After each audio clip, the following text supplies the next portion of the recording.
Hello and welcome back to my channel, or if you're new around these parts, thank you for tuning in. I'm Rachel and I'm all about helping couples and families get organized and get wealthy. Today I'm smiling ear to ear because I get to show you my brand new product, the Mosaic Wealth Planner for Google Sheets. This is a powerhouse template that automates the budget building process, even with the complexities of multiple income sources of varying tempos, as well as things like weekly bills and even bi-weekly mortgage payments, all being worked in for you automatically. I devoted over 200 hours to building this, and I know you're absolutely going to love it. So a bit of context here. This is the third spreadsheet that I have launched, and it's the second that has followed my custom framework called the 8-part budget. It'll be difficult to fully understand the template without an 8-part budget foundation. So here is the 90-second rundown of it. The 8-part budget is a template that, as you may have guessed, has 8 sections. The sections are in priority order. So the most important financial matters are first, and the more frivolous spending and fun spending appears last. Part 1 is expenses. So this includes both fixed and variable ones. Fixed expenses are bills, your rent payment, electric bill, etc. Variable expenses are those that change month to month. So food spending, pet costs, things of that nature. Expenses are first because your needs have to be met before you can address anything else financially. Part 2 is emergency fund contribution. We all need an emergency fund, or a rainy day fund, as some might call it. This is your most important savings effort and should have your attention once your basic necessities are covered. Part 3, extra debt payments. These are payments beyond the minimum. Okay, your minimum payments would go in block 1. But these are payments that you will use to tackle debts ahead of schedule. So high interest debt like credit cards can quietly cripple you because of the interest. So these debts should absolutely get extra payments before you aggressively invest, which is part 4. Investing for retirement is what would go here. In part 5, we are devoting funds to saving. It's likely that you have multiple simultaneous savings efforts, so this section helps you organize. Maybe you save towards home maintenance one pay cycle, then back to school the next. Those costs that you know are coming, they should have a savings bucket attached to them. Part 6, moving right along, family investing/giving.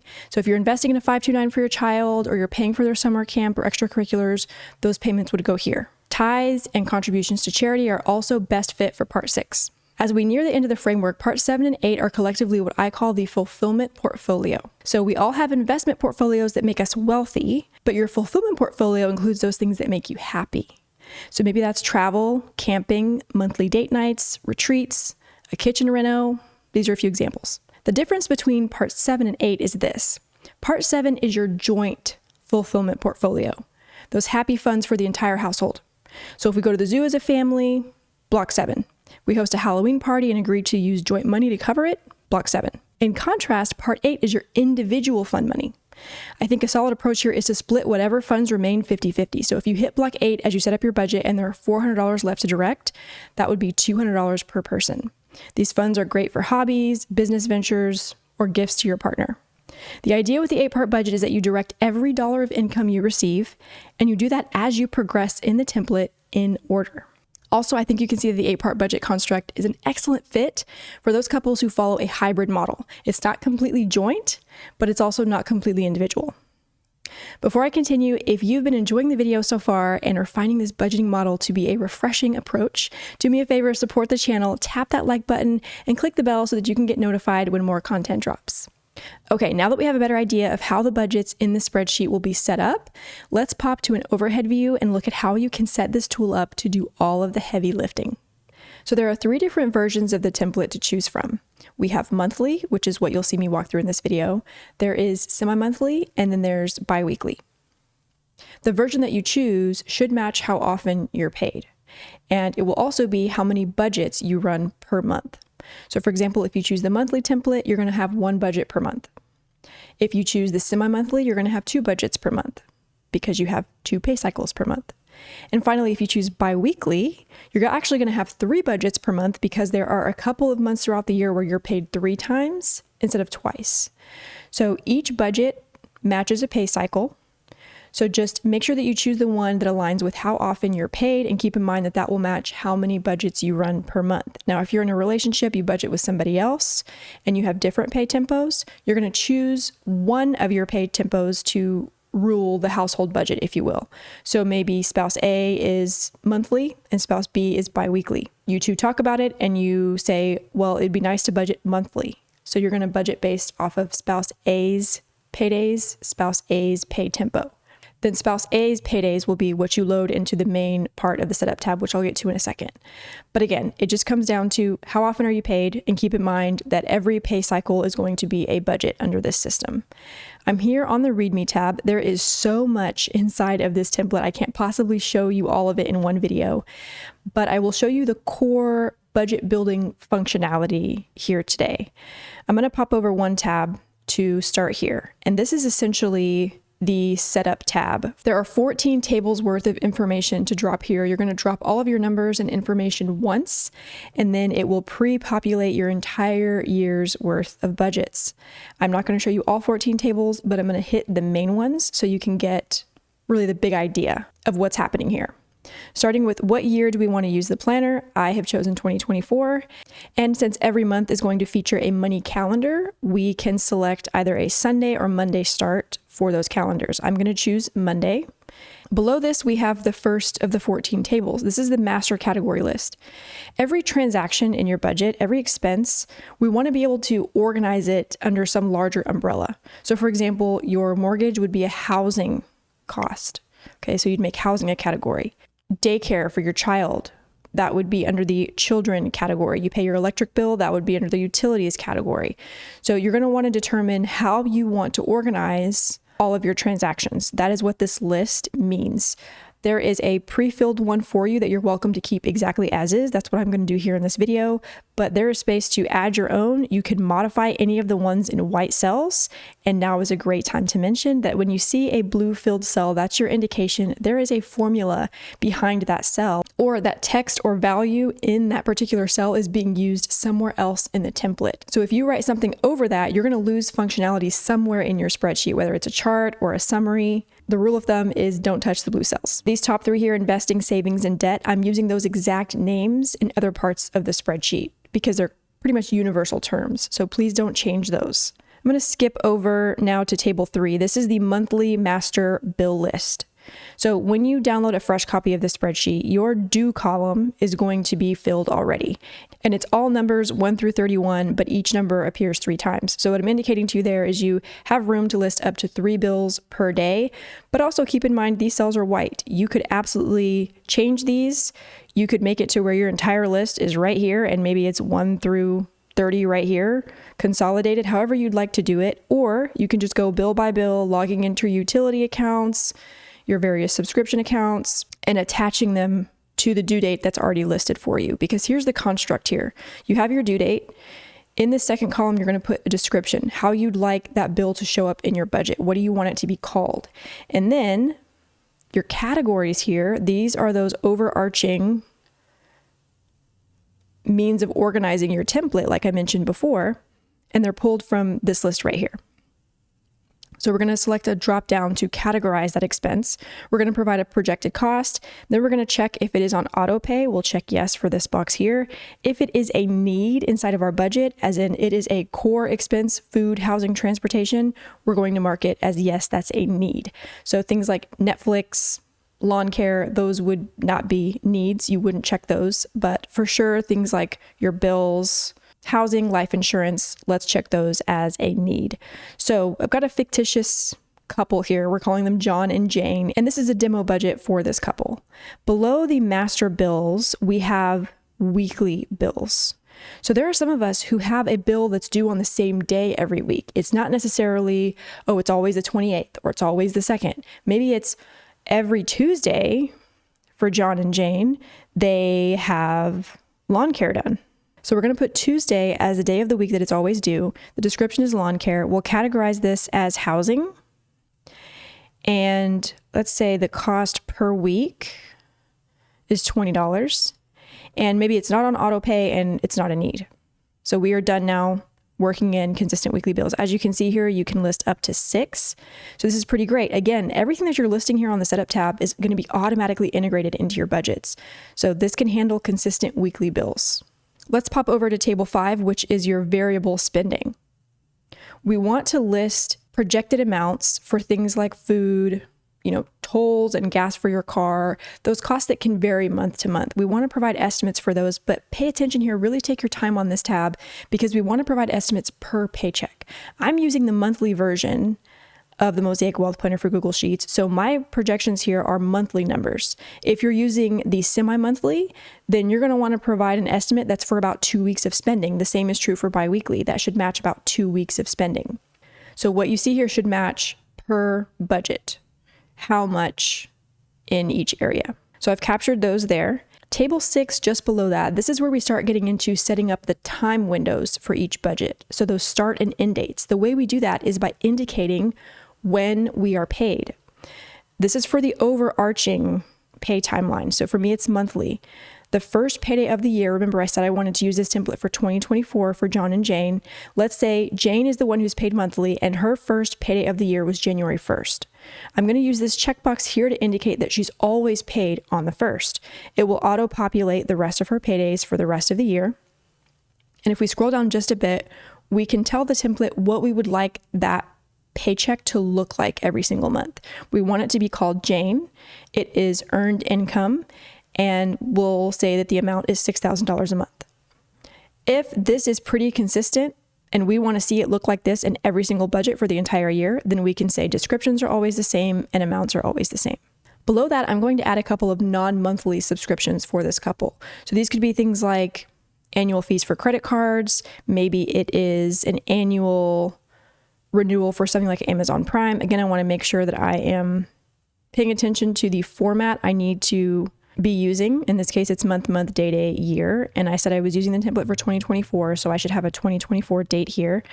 I'm going to say this is when John and Jane pay for their Amazon Prime subscription. We'll categorize this as, we can put it as a subscription. Amount, say $125. It's on auto pay, and this is an annual charge. Over here, I can put linked account. Maybe I want to put the last 4 of the account or the name, John or Jane, whatever I'd like. My caution to you with this table is if it's an expense that's due multiple times in the year, then there should be multiple entries aligning to each payment towards it. So what do I mean? So let's say twice per year, they pay their auto insurance premium. Again, we're going to indicate auto pay, and I'll just be really thorough here and make sure I'm putting in all of this. So if you're listing something as twice per year or quarterly, the number of times you pay it per year is the number of entries that should be in this table. You need 1 for each payment because, again, each of these will be integrated into the monthly budgets automatically. I'm going to list John and Jane's investment accounts, and then I'm going to indicate that these are all retirement accounts with those checkboxes. Maybe they only have one debt line, which is continuing to pay for an auto loan payment. So I've got the details included here. Notice it auto-populates payoff timeline. I'm going to say here in table 11 that this couple automatically saves $500 per paycheck. In this case, that's per month, towards their emergency fund. I'm also going to list that they both automatically invest $583 per month into their Roth IRAs. And I can go ahead and specify which accounts I'm investing into using these drop downs, which are pulled from table 8 in this case. Those are the investment accounts. And finally, you may have been wondering when this part is going to get worked in, but actually the very last table, table 14, is the additional income block. This is where we can list additional income that comes in at a different frequency than the overall template. So Jane's paid monthly, but her spouse, John, is paid biweekly. Here's how we want that to appear in the budget. We'll call it John. It's earned income. We're going to say he earns $3,000 biweekly. Notice the different options that you have here for the frequency, and you can list up to 3 additional incomes. But we're going to put biweekly for him. And again, we need to provide his first payday of the year. We're going to say his was January 2nd. So even though his tempo doesn't match the overall template, doesn't match Jane's, we can still work it into the template. It's one of the things that makes this template so special. All right, now let me show you what a monthly tab is going to look like with all of these factors worked in. Let's pop over to January. The first thing you're going to see on a monthly tab is a money calendar. The money calendar has paydays highlighted, and bills are listed on the day that they're due. I'm using the minimalistic version of the spreadsheet. There's also a vibrant botanical version with much brighter colors and illustrations. This is the minimalistic version, so I've got a kind of emerald fill to highlight the main income, which in this case is Jane's. She's paid monthly. So there's her payday. And then John is paid every other Tuesday, beginning with January 2nd. That's his first payday of the year. So the 2nd, the 16th, and the 30th. So this is a month where he is paid 3 times. So his paydays are highlighted in that kind of darker gray color. And then we can see that all of their bills, including the weekly ones, look at this lawn care due every Tuesday. That worked its way in there automatically. All their bills are listed when they're due. Remember, we said that they pay auto insurance January 1st and July 1st. We entered those into the non-monthly subscriptions table on the setup tab.